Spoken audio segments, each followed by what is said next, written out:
From the mind of Mark Yoshimoto Nemkov. So I know a lot of you depend on a 416 as your main axe. So I thought I'd pair it with the MT-48 and I'd tell you a story. And what more fitting than a story about television? So for over a decade, I worked in music for television. At first, I was writing instrumental themes for shows on the Learning Channel and all that. And then later on, I ended up working with composer Ben Vaughn. And Ben was working on a bunch of big TV shows. We did Third Rock from the Sun. Actually, he started Third Rock before I was working there. Third Rock, 70s Show, Men Behaving Badly, a bunch of other sitcoms. But one story in particular I had to tell. And if I've told this story before, forgive me, but I don't know if I've told this on camera. So it's about time. So it's summer, right? And this is a while ago. So it's summer and, pilot season is in effect and pilots have been picked up and we know what shows we're working on for fall. And one of the shows that we were working on that summer was a show called Off Center.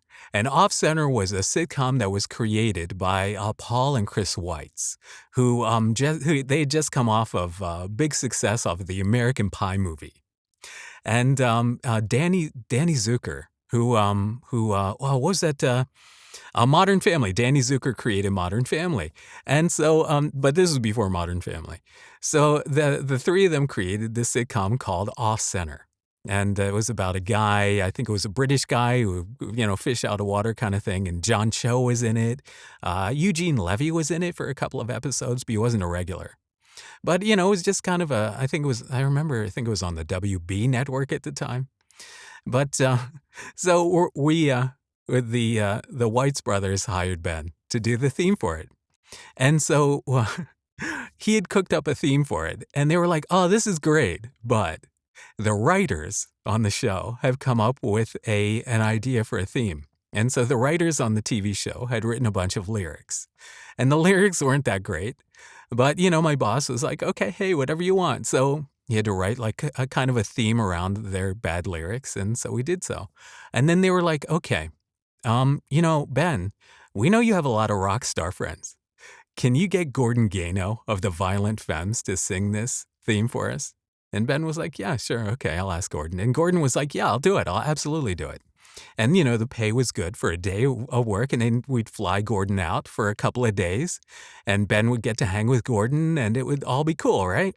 So it wasn't anything unusual. This kind of thing happened, And so we booked the whole thing. We finally agree on the lyrics. After going back and forth and not really liking the lyrics and trying to suggest alternate lyrics, they're like, no, the writers wrote this.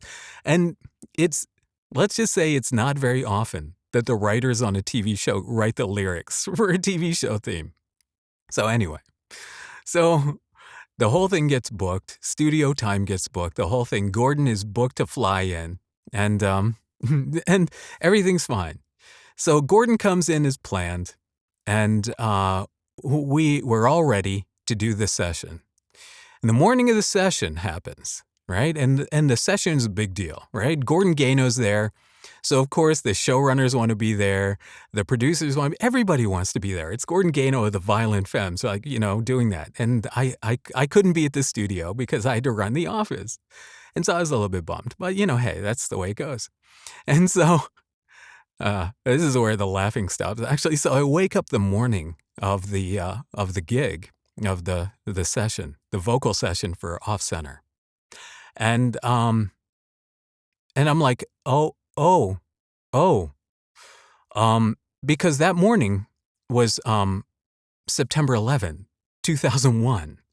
And so I wake up and I actually was sitting and writing stuff when, the towers fell. And I'm watching the news and just like when the whole thing started, I'm just like frozen in front of the TV. And I'm like, I get on the phone before I go into the office. And I'm like, because the session was supposed to start at noon, right? Regular, good time for a rock star session. Start at noon. Don't start it too early for Gordon. He's got to get his voice ready. And, come on, he's a rock star. And So I'm on the phone with Ben and I'm like, what are we doing today? And he's like, I don't know. He's like, I've been getting phone calls from everyone and nobody knows what's going on. And even worse, what was happening was, of course, when the whole terror attack happened, the 9/11 in New York City, all the phone lines went down. So there was no ability for anyone here on the West Coast to call into New York. Nobody could call into New York from anywhere. But in LA and in television, there are a lot of people who have migrated out here from New York City or have friends or family or acquaintances or uh, basically a history in New York City. That's not uncommon. And Gordon lives in New York City. And so Gordon couldn't get through to his wife. He couldn't get through back home. Nobody could get in touch with anybody who lived in New York. And we were kind of all in a panic because we really didn't know. Remember, this was in real time as it was going on. And we didn't know what was happening. Was there going to be a more of an attack? Or were we at war? What was going on? And, there was news of the plane crashing into the Pentagon and, just really uncertainty what was going to happen. And then, the second tower falls and really everybody is like, we don't know what to do. And one of the showrunners made the call and he was like, look, man, he's like, we're all in the same boat. We don't know what to do. Let's just work. Let's just do the session and that's all we can do. And we were kind of all like, what? And but it made sense. At the time, it made sense. Let's just do it. And we're all together. And that way we're not all kind of panicking. It was kind of more of like, let's bring everybody together who's supposed to be together today. And although it was not a normal session, and although it was not a normal day, because in between, during the session took longer because every break in the session, everybody's on their cell phones trying desperately to call someone in New York. And nobody could get through. But so this session happens on 9/11. And, nobody wanted to be there. Nobody wanted to do it. But, the work had to get done. The show, as far as we knew, right? It wasn't like they were canceling television at that point. We, the studio wanted the session to go on. Everything was happening. So we cut the session and nothing really changes by the end of the day. We can't get through to anybody still. And, the world is kind of at a standstill. We don't really know what's going on. What further events may happen beyond that? And luckily nothing did. But still, when they shut down the airports, they shut down all air traffic. So Gordon was only supposed to be in Los Angeles for a couple of days. I think the session was, basically set up so he can come in, hang out, be there for a couple of days, fly back. No big deal. It was just in and out, go home. But he couldn't. And for Gordon was stuck in LA for, I think it was like 2.5 weeks. And so, of course, because he was a rock star, they put him up in a really nice hotel. The studio put him up in a really nice hotel, which they had to put him up in for like 3 weeks. And I know there were some complaints about the cost of it, but everybody's like, what are you going to do? You can't kick him out and send him to like Motel 6. He's got to stay at the Fairmont. So, it's like, and what happened was when the whole thing got booked, at the last minute, the guy who was supposed to drive Gordon, he was a staff member on the TV show. I think that guy ended up with another job like a couple of weeks before. Like I think he was a writer's assistant and then got a job as a writer on a different show. And he was the guy who was supposed to drive Gordon, so they couldn't find another writer's assistant who was willing to do it or who had a good enough car that they were willing to drive Gordon around. And for like half a second, I almost volunteered to do it because I was like, a couple of days I drive Gordon Gano around. Gets me out of the office. I don't have to sit here and run stuff. I just like drive Gordon around. That way I can get to the session and stuff.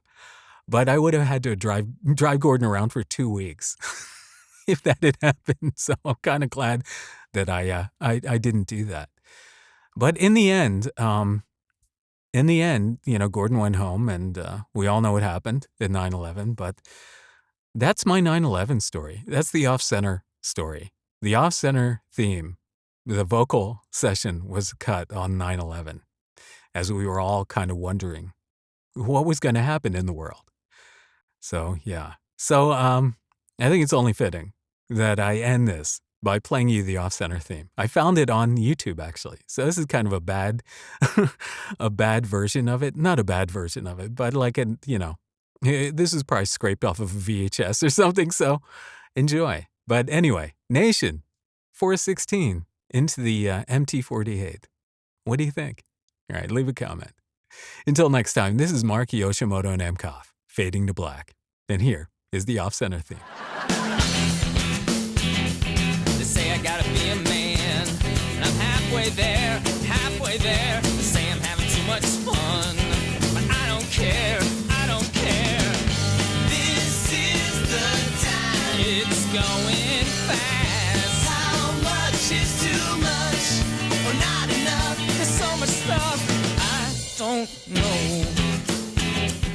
I wish that I could freeze time